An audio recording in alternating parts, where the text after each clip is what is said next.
Hi hello ನಮಸ್ಕಾರ mister super plus YouTube ಚಾನಲ್ಗೆ ತಮ್ಮೆಲ್ಲರಿಗೂ ಆತ್ಮೀಯ ಸ್ವಾಗತ. ನಾನು ಚಂದ್ರಶೇಖರ್. ಇವತ್ತು ನಾವು ವಿಶೇಷವಾಗಿ ಏನನ್ನು ನೋಡೋಕೆ ಬಂದಿದ್ದೀವಿ ಅಂದರೆ ಈ ಲಿಲ್ಲಿ ಫುಟ್ ಅಂತ ಹೇಳ್ತಿರಲ್ಲ, ಈ ವೈಟ್ ವಾಟರ್ ಲಿಲ್ಲಿ ಅಂತ ಹೇಳ್ತಿರ್ತಾರೆ. ಅದಂದರೆ ಬಿಳಿಯ ತಾವರೆ ಅಂತ, ನೈದಿಲೆ ಅಲ್ಲ, ತಾವರೆ, ಚಿಕ್ಕದಾದಂತಹ ಪ್ರಭೇದ ಇದು. ಇದರ ಎಲೆಗಳು ಕೂಡ ತುಂಬ ಚಿಕ್ಕದಾಗಿರುತ್ತೆ ನೋಡೋದಕ್ಕೆ, ಬಟ್ ಆಕರ್ಷಕವಾಗಿರುತ್ತೆ. ಈ ಹೊತ್ತಿಗಾಗಲೇ ಅದು ಅರಳಿ ಬಾಡುವಂತಹ ಸಂದರ್ಭ. ಅದು ಹೇಗಿರುತ್ತೆ ಅನ್ನೋದ್ರ ಬಗ್ಗೆ ನಿಮಗೆ ಮಾಹಿತಿಯನ್ನು ಕೊಡೋದಕ್ಕೆ ಬಂದಿದ್ದೀನಿ. ಸೊ ಕೆಲವೊಂದು ದೊಡ್ಡದಿರುತ್ತೆ, ಇನ್ನು ಕೆಲವು ಚಿಕ್ಕದಾಗಿರುತ್ತೆ. ಆದರೆ ಇದರ ಬಣ್ಣ ಶುಭ್ರವಾದಂತಹ ಬಿಳಿಯದಾದ ಬಣ್ಣವಾಗಿರುತ್ತೆ. ಇದೇ ನೋಡಿ, ವಾಟರ್ ವೈಟ್ ಲಿಲ್ಲಿ, ಇದನ್ನೇ ಹೇಳೋದು. ಇದು ಹೇಗಿದೆ, ಇದ್ರ ಬಗ್ಗೆ ಮಾಹಿತಿನ ಆಮೇಲೆ ಹೇಳ್ತೀನಿ. ನೋಡೋಣ ಬನ್ನಿ ಹೇಗಿರುತ್ತೆ ಅಂತೇಳಿ. ಇದನ್ನು ನಾನು ಕೊಯ್ತು ನಿಮಗೆ ಎಲ್ಲಿದೆ ಕೊಯ್ತಾನೆ ಇದನ್ನು ಎಕ್ಸ್ಪ್ಲೇನ್ ಮಾಡ್ತಾ ಇರ್ತೀನಿ, ಇದರ ವಿಶೇಷತೆ ಬಗ್ಗೆ. ಓಕೆ, ಹಾಯ್ ಹಲೋ ನಮಸ್ಕಾರ. ಮಿಸ್ಟರ್ ಸೂಪರ್ ಪ್ಲಸ್ ಯೂಟ್ಯೂಬ್ ಚಾನಲ್ಗೆ ತಮ್ಮೆಲ್ಲರಿಗೂ ಆತ್ಮೀಯ ಸ್ವಾಗತ. ನಾನು ನಿಮ್ಮೆಲ್ಲರ ಆತ್ಮೀಯ ಚಂದ್ರಶೇಖರ್. ಇವತ್ತಿನ ದಿನ ನಿಮಗೆ ನಾನು ವೈಟ್ ಲಿಲ್ಲಿ ಅಂದರೆ ವಾಟರ್ ವೈಟ್ ಲಿಲ್ಲಿ ಬಗ್ಗೆ ಮಾಹಿತಿಯನ್ನು ನೀಡ್ತಾ ಇದ್ದೀನಿ. ವಾಟರ್ ವೈಟ್ ಲಿಲ್ಲಿ ಅಂತಂದರೆ ನೀರಿನಲ್ಲಿರುವಂತಹ ಬಿಳಿದಾದಂತಹ ತಾವರೆ ಅಂತ. ಇದು ನೈದಿಲೆಯಲ್ಲ, ತಾವರೆ. ಇದು ಚಿಕ್ಕದಾದಂಥ ಒಂದು ತಾವರೆಯಾಗಿದ್ದು ಇದು ಶುಭ್ರವಾದಂತಹ ಬಿಳಿಯ ಬಣ್ಣದಲ್ಲಿ ಇರುತ್ತೆ. ಇದು ಸಾಮಾನ್ಯವಾಗಿ ಇದನ್ನು ನೋಡಿರೋರಿಗೆ ಇದು ಸಾಮಾನ್ಯವಾಗಿ ಕಾಣಿಸುತ್ತೆ. ಅದೇ ರೀತಿ ವಿಶೇಷವಾದಂತಹ ಸೈಂಟಿಫಿಕ್ ನೇಮ್ಗಳು ಕೂಡ ಇವೆ. ಅದನ್ನು ನಿಮಗೆ ಆಮೇಲೆ ಹೇಳ್ತೀನಿ. ಫಸ್ಟ್ ಇದನ್ನು ತೋರಿಸ್ತೀನಿ ಹೇಗಿದೆ, ಎಲ್ಲಿರುತ್ತೆ ಅಂತ ಹೇಳ್ಬಿಟ್ಟು. ಈಗ ನಾವಿರೋದು ಉತ್ತರ ಕನ್ನಡ ಜಿಲ್ಲೆಯ ಹೊನ್ನಾವರ ತಾಲೂಕಿನ ರಾಮೇಶ್ವರ ಕಂಬಿಯಲ್ಲಿದ್ದೀವಿ. ಅಲ್ಲಿರುವಂತಹ ಗದ್ದೆಯಲ್ಲಿ, ಅಂದರೆ ಗದ್ದೆಯನ್ನು ಬಳಸ್ತಾ ಇಲ್ಲ ಇತ್ತೀಚೆಗೆ, ಆ ಗದ್ದೆಗಳಲ್ಲಿ ಈಗ ಆಗಿದೆ ಅದು ವೈಟ್ ಲಿಲ್ಲಿ. ಅದು ಹೇಗಿರುತ್ತೆ ಅಂತ ನಿಮಗೆ ತೋರಿಸ್ತೀನಿ ನೋಡಿ. ಇದು ಕೆರೆಯಲ್ಲಿ ಕಾಣಿಸುವಂಥದ್ದು ವೈಟ್ ಲಿಲ್ಲಿಯ. ಎಷ್ಟು ಚಿಕ್ಕದಾಗಿರುತ್ತೆ ಎಲೆ ಕೂಡ, ಅಷ್ಟೇ ಅದ್ಭುತವಾಗಿದೆ. ಈ ಥರ ಅದರ ಅದ್ಭುತವಾದಂತಹ ಈ ಥರ ಎಲೆಗಳಿರ್ತವೆ ನೋಡಿ, ಚಂದವಾದ ಎಲೆ. ಹೀಗೆ ಈಗ ಅದು ಅರಳುವ ಸಮಯ, ಮುದುಡುವ ಸಮಯ ಅನ್ಸ ಕಾಣಿಸುತ್ತೆ. ಈ ಥರಾಗಿ ಇರ್ತವೆ ಎಲೆಗಳು. ಈ ಥರ ಇದೆ ನೀರನ್ನು. ಹೀಗೆ ಇನ್ನೂ ಹತ್ತಿರದಲ್ಲಿ ತೋರಿಸ್ಬೇಕಂದ್ರೆ ಈ ಕಡೆ ಹೋಗೋಣ ನೋಡಿ.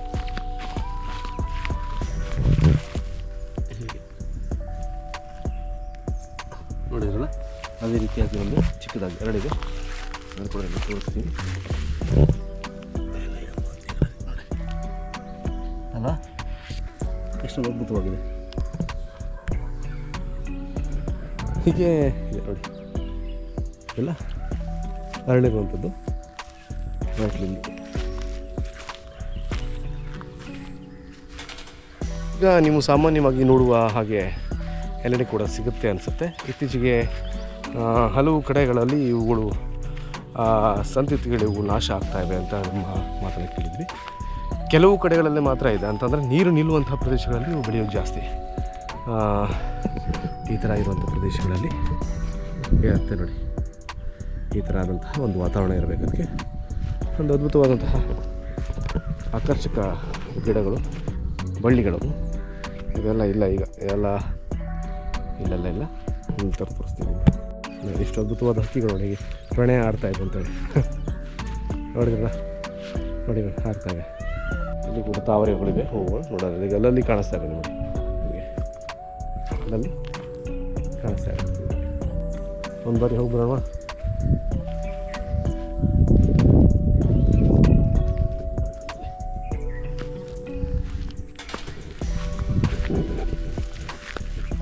ನೀರಲ್ಲಿ ಚಿಕ್ಕದಾದ ಮೀನುಗಳು ಕೂಡ ಇವೆ.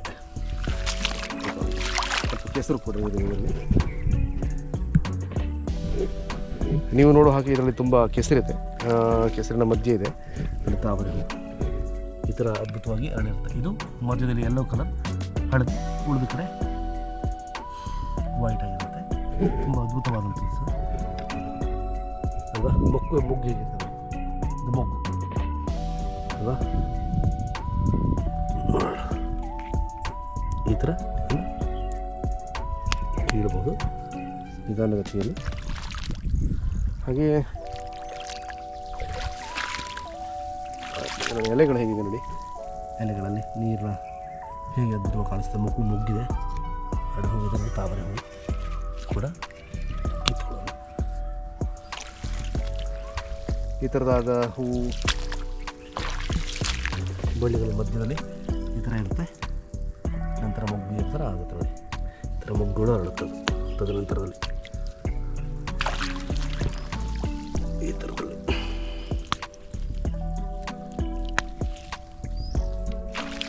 ಅದನ್ನು ಬೇರೆ ಥರದ ಹೂಗಳು ಕೂಡ, ಜಾತಿಯ ಹೂಗಳು ಕೂಡ ಇಲ್ಲಿ ಬೆಳೆಯುತ್ತದೆ. ಈ ಥರದ ಹೂಗಳು, ಇದು ಕೂಡ ಬೇರೆ ಪ್ರಭೇದದ ಹೂಗಳು. ಇದರ ಕಾಂಡ ಕೂಡ ವಿಚಿತ್ರವಾಗಿದೆ. ಈ ಥರದಲ್ಲಿ ಚಿಕ್ಕದಾದ ಹೂವು ಇದೆ.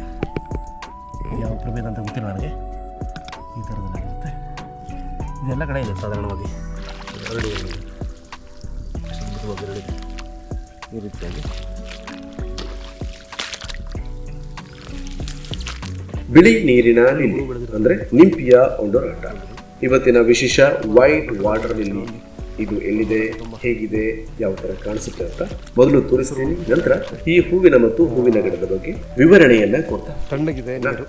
ಬಿಳಿ ನೀರಿನ ಲಿಲ್ಲಿ ಕುಟುಂಬದ ನಿಂಪೇಸಿಯೇ ಪ್ರಭೇದದ ಆಕರ್ಷಕ ಸದಸ್ಯ ಇದಾಗಿದೆ. ಸರೋವರದ ಸುತ್ತಲೂ ಅಥವಾ ದೋಣಿಯಲ್ಲಿ ಸಂಚರಿಸುವಾಗ ಅಥವಾ ಈಜುವಾಗ ನಿಧಾನಗತಿಯಲ್ಲಿ ಸಾಗುವ ಹೊಳೆಯಲ್ಲಿ ಕಾಣಿಸಿರುತ್ತವೆ. ಇದು ಆಕರ್ಷಕ ಹಾಗೂ ಸುಂದರವಾದ ಸಸ್ಯವಾಗಿದೆ. ಇದು ಆಕಾರದಲ್ಲಿ ದೊಡ್ಡದು ಅಲ್ಲ, ಚಿಕ್ಕದು ಅಲ್ಲ, ಮಧ್ಯಂತರ ಆಕಾರದ ಶುಭ್ರವಾದ ಬಿಳಿಯ ಬಣ್ಣದ ಹೂವು ಇದಾಗಿದೆ. ಇದು ಹೆಚ್ಚಾಗಿ ಮಂದವಾದ ಪರಿಮಳಯುಕ್ತವಾಗಿ ಇದರ ಸುಗಂಧ ವಿಶೇಷವಾದ ಅನುಭವ ನೀಡುತ್ತೆ. ಆದ್ದರಿಂದ ಒಡೋರಾಟ ಎಂಬ ನಿರ್ದಿಷ್ಟ ವಿಶೇಷಣವಿದೆ ಅಂತಾರೆ ಇಲ್ಲಿ. ಇದು ನಿಂಪೆಯ ಎಂಬ ಆಕರ್ಷಕ ಹೂವುಗಳಿಂದ ಬಂದಿದೆ. ಇದು ಪೌರಾಣಿಕ ಗ್ರೀಕ್ ಅಪ್ಸರಿಯನ್ನ ಸೂಚಿಸುತ್ತದೆ ಅಂತ ಗ್ರೀಕ್ನಲ್ಲಿ ಉಲ್ಲೇಖಿಸಲಾಗಿದೆ. ಹಾಗೆ ಸುಂದರವಾದ ಅಲೌಕಿಕ ಸ್ತ್ರೀ ಜೀವಿಗಳು, ಗ್ಲೇಡ್ಗಳು ಮತ್ತು ಬುಗ್ಗೆಗಳಲ್ಲಿ ವಾಸಿಸುತ್ತವೆ ಎಂದು ಗ್ರೀಕರು ಉಲ್ಲೇಖಿಸಿದ್ದಾರೆ. ಬಿಳಿ ನೀರಿನ ಲಿಲ್ಲಿಯ ಅದರ ದೊಡ್ಡದಾದ ತೇಲುವ ವೃತ್ತಾಕಾರದ ಎಲೆಗಳು ಆಕರ್ಷಕವಾಗಿದೆ. ಸದಾ ನೀರಿನ ಮೇಲ್ಮೈ ಮೇಲೆಯೇ ತೇಲುತ್ತಾ ಇರುತ್ತೆ ಮತ್ತು ಚಿಕ್ಕದಾದ ಬಿಳಿಯ ಹೂವುಗಳಿಂದ ಇದನ್ನ ಬಿಳಿ ನೀರಿನ ಲಿಲ್ಲಿ ಎಂದು ಗುರುತಿಸಲಾಗಿದೆ. ನಮ್ಮ ಕಡೆಯ ಬಿಳಿ ನೀರಿನ ಲಿಲ್ಲಿಯ ಎಲೆಗಳು ಹೆಚ್ಚು ಅಂದರೆ 8 ಇಂಚುಗಳಷ್ಟು ಅಗಲವಿದ್ದು ಕಾಂಡವು ಕಿರಿದಾದ ವಿ ಆಕಾರದ ಸೀಳುಗಳನ್ನು ಹೊಂದಿರುತ್ತದೆ. ಎಲೆಯ ಕೆಳಭಾಗವು ಹಸಿರು ಅಥವಾ ಕೆಂಪು ನೇರಳೆ ಬಣ್ಣವನ್ನು ಹೊಂದಿರುತ್ತದೆ. ಹೂ ಹಲವಾರು ಬಿಳಿ ದಳಗಳೊಂದಿಗೆ 3 ಇಂಚು ಅಗಲವಿರಬಹುದು ಮತ್ತು ಎಲೆಯಿಂದ ಪ್ರತ್ಯೇಕ ಕಾಂಡಕ್ಕೆ ಜೋಡಿಸಲ್ಪಟ್ಟಿರುವಂತೆ ಕಾಣಿಸುತ್ತೆ. ಈ ಸಸ್ಯವು ಸಾಮಾನ್ಯವಾಗಿ 5 ಅಥವಾ 6 ಅಡಿ ಆಳದವರೆಗಿನ ಶಾಂತ ನೀರಿನಲ್ಲಿ ಕಂಡುಬರುತ್ತದೆ. ಆದರೆ ನಾನು ಈಗ ಈ ಸ್ಥಳದಲ್ಲಿ 2 ಫೀಟ್ನಲ್ಲಿ ಈ ವಾಟರ್ ವೈಟ್ ಲಿಲ್ಲಿ ಕಂಡುಬರುತ್ತದೆ. ಯಾಕೆ ಅಂದರೆ ಇದು ಜಲವಾಸಿ ಆವಾಸ ಸ್ಥಾನಕ್ಕೆ ಹೊಂದಿಕೊಂಡು ಬೆಳೆಯುತ್ತೆ. ಅಂದರೆ ಆಯಾ ಸ್ಥಳಗಳಿಗೆ ಹೊಂದಾಣಿಕೆ ಮಾಡಿಕೊಂಡು ಬೆಳೆಯುತ್ತೆ. ದಟ್ಟವಾದ ಬೇರು ಕಾಂಡಗಳು ಸ್ಪಂಜಿನಂತಿದ್ದು ಎಲೆಗಳಿಂದ ಕಾಂಡಗಳ ಮೂಲಕ ಸಾಗಿಸಲ್ಪಡುವ ಆಮ್ಲಜನಕವನ್ನು ಸಂಗ್ರಹಿಸಲು ಟೊಳ್ಳಾದ ಪೈಪ್ ತರದ ಸ್ಥಳಗಳನ್ನು ಹೊಂದಿದೆ. ಸಾಂದರ್ಭಿಕವಾಗಿ ಬೇರು ಕಾಂಡದ ಒಂದು ಭಾಗವು ಮುರಿದು ದಡ ಮೇಲಕ್ಕೆ ತೇಲುತ್ತದೆ. ಆಕ್ಟೋಪಸ್ ಗ್ರಹಣಾಂಗಗಳನ್ನು ನೆನಪಿಸುವಂತಹ ಈ ಬೇರು ಕಾಂಡಗಳು ಅಲ್ಲಿ ಇದು ಮೊಳಕೆಯೊಡೆಯುತ್ತದೆ. ಬಿಳಿ ನೀರಿನ ಲಿಲ್ಲಿ ಹೂವುಗಳು ಹಗಲಿನ ವೇಳೆಯಲ್ಲಿ 3 ದಿನಗಳವರೆಗೆ ತೆರೆದಿರುತ್ತದೆ. ಮೊದಲ ದಿನ ದಳಗಳು ಸಂಪೂರ್ಣವಾಗಿ ಓಪನ್ ಇರುವುದಿಲ್ಲ. ಹೆಣ್ಣು ಹೂವಿನ ರಚನೆಯಾದ ಕಳಂಕವು ಮೊದಲ ದಿನ ಮಾತ್ರ ಪರಾಗವನ್ನು ಗ್ರಹಿಸುತ್ತದೆ ಮತ್ತು ಪ್ರತಿ ಹೂವು 2ನೇ ಮತ್ತು 3ನೇ ದಿನಗಳವರೆಗೆ ತನ್ನದೇ ಆದ ಪರಾಗವನ್ನು ಉತ್ಪಾದಿಸುವುದಿಲ್ಲ. ಹೀಗಾಗಿ ಸ್ವಯಂ ಫಲೀಕರಣವನ್ನ ತಡೆಯುತ್ತದೆ.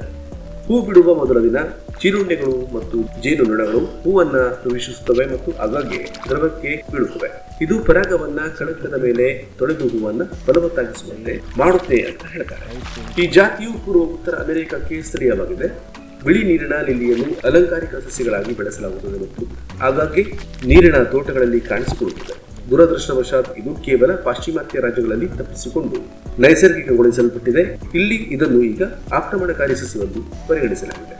2ನೇ ಮತ್ತು 3ನೇ ದಿನಗಳಲ್ಲಿ ಯಾವುದೇ ದ್ರವ ಉತ್ಪತ್ತಿಯಾಗದೆ ಇದರ ಪ್ರಕ್ರಿಯೆ ಇಲ್ಲಿಗೆ ನಿಲ್ಲುತ್ತದೆ ಮತ್ತು ಹೂವುಗಳು ಅಗಲವಾಗಿ ತೆರೆದುಕೊಳ್ಳುತ್ತವೆ, ಅಂದರೆ ಅಂದವಾಗಿ ಅರಳುತ್ತವೆ. ಈ ದಿನಗಳಲ್ಲಿ ಹೂವಿನ ಮೇಲೆ ಬೀಳುವ ಕೀಟಗಳು ಪರಾಗದಿಂದ ಮುಚ್ಚಲ್ಪಡುತ್ತವೆ. ಹಾಗೆ ಕೀಟಗಳು ಕೇವಲ ಅರಳುತ್ತಿರುವ ಹೂವುಗಳಿಂದ ಸಾಗಿಸುತ್ತವೆ ಮತ್ತೆ ಅವು ಪರಾಗ ಸ್ಪರ್ಶಕ್ಕೆ ಗ್ರಹಿಸುತ್ತವೆ. 4ನೆಯ ದಿನ ಇಡೀ ರಚನೆಯನ್ನ ನೀರಿನ ಅಡಿಯಲ್ಲಿ ಎಳೆಯಲಾಗುತ್ತದೆ.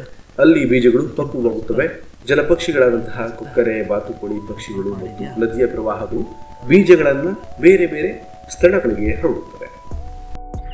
ಅದೇ ರೀತಿಯಾಗಿ ಅದು ಬಿಸಿಲ ಸಂದರ್ಭದಲ್ಲಿ ಮೊಗ್ಗಾಗುತ್ತೆ. ಈ ಥರ ಮೊಗ್ಗಾಗುತ್ತೆ. ಬೆಳಿಗ್ಗೆ ಎರಡಿತ್ತಲ್ಲ, ನೋಡಿದ್ರೆ ಬುಡ ನೋಡಿ ಹೇಗಿದೆ. ಈ ಥರ ವಿ ಆಕಾರದಲ್ಲಿ ಇರುತ್ತದು. ವಿ ಶೇಪಲ್ಲಿ ಬರುತ್ತೆ. ಈ ಥರ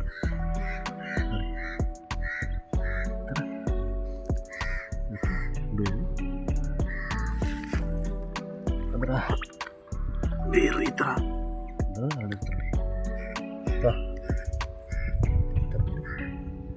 ಮತ್ತು ಎಲೆಗಳ ಬಣ್ಣ ಸಾಮಾನ್ಯವಾಗಿ ಈ ಥರ ರೆಡ್ ಆಗಿರುತ್ತೆ. ಈ ಥರ ಹೊಂಟು ಮತ್ತು ಏನು ನೋಡಿ ಈ ಥರ ಅಡಿಯಲ್ಲಿರುತ್ತೆ. ಇವೆಲ್ಲ ಬಿ ಆಕಾರದಲ್ಲಿ ಬರುವಂಥದ್ದು ಉಕ್ಕು ಥರದಲ್ಲಿ ಈ ಥರ ಮಗುಗಳು ಹರಡುತ್ತೆ. ಇದು ಅರಳಿ ಹೋಗಿರುವಂಥದ್ದು.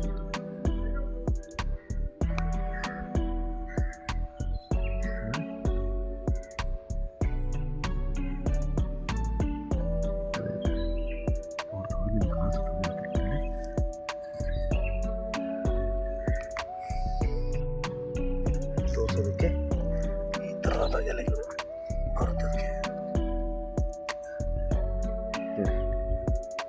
ಈ ಥರ ಇರುತ್ತೆ ಬಣ್ಣ. ಇದು ಹೇಗಿರುತ್ತೆ, ಇದು ನೀರಿನಲ್ಲಿ ತೇಲುವಂಥದ್ದು.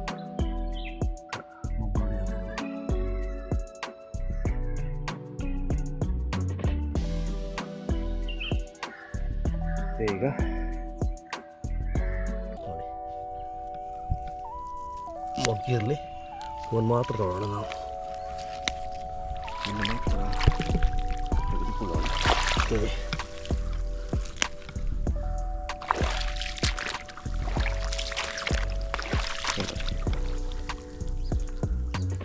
ಇದು ಹರಡಿದೆ ಹೋಯ್ತು. ಹರಡಿದೆ ಇದು ಕೂಡ ಹರಡಿದೆ, ಇದು ಕೂಡ ಹರಡಿದೆ. ನೋಡಿರಲ್ಲ ಇಷ್ಟು ಹೂಗಳಿದೆ, ಎಷ್ಟು ಅದ್ಭುತವಾಗಿದೆ ನೋಡಿ.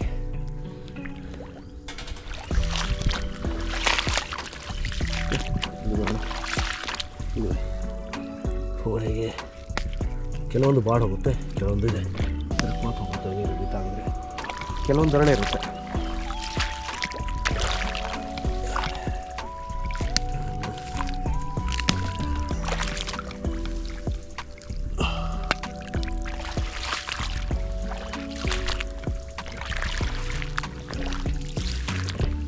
ಬಿಸಿಯಾಗಿದೆ ನೀರು, ಬಿಸಿಲಿಗೆ ಅನ್ಸುತ್ತೆ.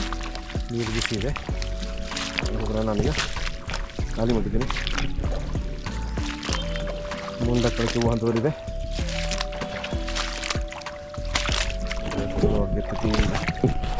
ಒದ್ದಾಗುತ್ತೆ ನೋಡಿ. ಓಕೆ, ನಿಧಾನಗತ್ತೆ ದಾಟಲಾಗುತ್ತೆ. ನೋಡಿ ಹುಲ್ಲೆಲ್ಲ ಯಾವ ಥರ ಚೆನ್ನಾಗಿ ಬಂದಿದೆ, ಎಷ್ಟು ಅದ್ಭುತ ಅನಿಸುತ್ತೆ. ಗಾಳಿಗೆ ಬಗ್ಗಿರೋದು, ಇದು ಮನುಷ್ಯರು ಬಗ್ಗಿಸ್ತಿರೋದಲ್ಲ, ಗಾಳಿ ಬಂದು ಹೊಡೆತಕ್ಕೆ ಬಗ್ಗಿರುವಂಥದ್ದು. ಎಲ್ಲ ಸೈಡ್ ಅಂತ ಮುಳ್ಳಿನ ಗಿಡ.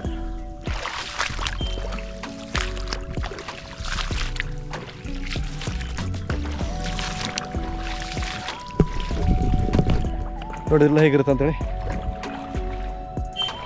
ವಾಟರ್ ವೈಟ್ ಲಿಲ್ಲಿ ಅಂತ ಇದೆ ಹೆಸರು. ನೋಡಿ ಕಾಲೆಲ್ಲ ಕೇಸರಿಮಯ, ಅದ್ಭುತವಾಗಿತ್ತಲ್ವ. ಇದ್ರ ಬಗ್ಗೆ ನಾನು ನಿಮಗೆ ಮಾಹಿತಿ ಕೊಡ್ತೇನೆ ಆಮೇಲೆ, ಅದನ್ನು ಕೇಳಿ. ನೋಡಿದ್ರಲ್ಲ ಪ್ರಿಯ ವೀಕ್ಷಕರೇ, ಇದೇ ವಾಟರ್ ವೈಟ್ ಲಿಲ್ಲಿ.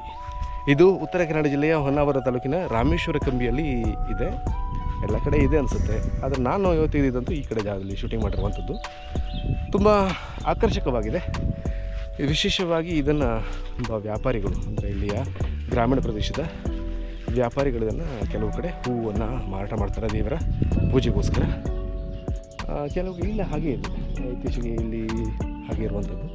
ಇದು ಬೇಸಿಗೆ ಕಾಲದಲ್ಲಿ ಇದರ ಬಳ್ಳಿ ಕಾಣಿಸೋದಿಲ್ಲ, ಏನಕ್ಕೆ ನೀರು ಬತ್ತೋದಾಗ ಇದು ನೆಲದಲ್ಲಿ ಹುದುಗು ಹೋಗುತ್ತೆ. ಇದರ ಕಾಂಡಗಳೆಲ್ಲ, ಇವುಗಳ ಬಳ್ಳಿಗಳು ಎಲ್ಲ ಕೊಳೆತು ಹೋಗುತ್ತೆ. ಆದರೆ ಗಡ್ಡೆಗಳಿರುತ್ತಲ್ವ, ಗಡ್ಡೆಯ ಮುಖಾಂತರ ಮಳೆ ಬಿದ್ದ 2 ತಿಂಗಳ ಅಂತರಗಳಲ್ಲಿ ಇದು ಮತ್ತೆ ಜಿಗಿರೊಡೆದು ಬಳ್ಳಿಗಳಾಗಿ ಮತ್ತೆ ಈ ಥರ ಹೂವಿನ ಹಾಗೆ ತಾವರೆ ಹೂಗಳನ್ನು ಹರಡಿಸುತ್ತೆ.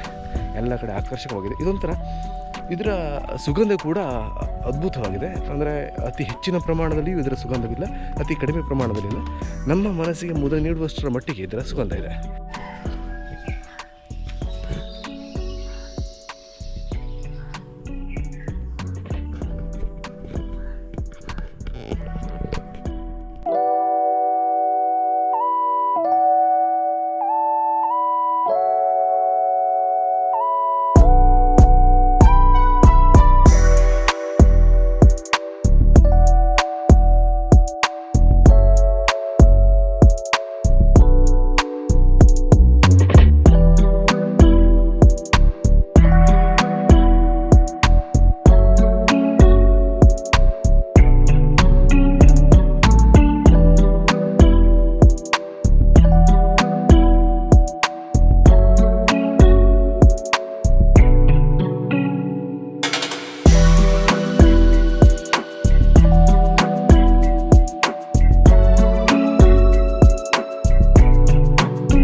ನೋಡಿದ್ರಲ್ವ, ನಿಮಗೂ ಇದು ಇಷ್ಟ ಆಯಿತು ಅನಿಸುತ್ತೆ. ಇವತ್ತಿನ ವಾಟರ್ ವೈಟ್ ಲಿಲ್ಲಿ ಬಗ್ಗೆ ನಿಮಗೆ ಮಾಹಿತಿ ನೀಡಿದ್ದೆ. ಇದು ಉತ್ತರ ಕನ್ನಡ ಜಿಲ್ಲೆಯ ಹೊನ್ನಾವರ ತಾಲೂಕಿನಲ್ಲಿ ಇರುವಂತಹದ್ದು. ಆಯಾ ಜಾಗಕ್ಕೆ ಅನುಗುಣವಾಗಿ ಇದರ ಆಕಾರ ಮತ್ತು ಇದರ ಗಾತ್ರ ಬದಲಾಗ್ತಾ ಇರುತ್ತೆ, ಒಂದೇ ಥರ ಇರೋದಿಲ್ಲ. ಇಲ್ಲಿಗೆ ಇವತ್ತಿನ ಈ ವೈಟ್ ವಾಟರ್ ಲಿಲ್ಲಿ ಈ ಬಗ್ಗೆ ಮಾಹಿತಿಯನ್ನು ಇಲ್ಲಿಗೆ ನಿಲ್ಲಿಸ್ತೀವಿ. ಓಕೆ, ಟೇಕ್ ಕೇರ್, ಬಾಯ್.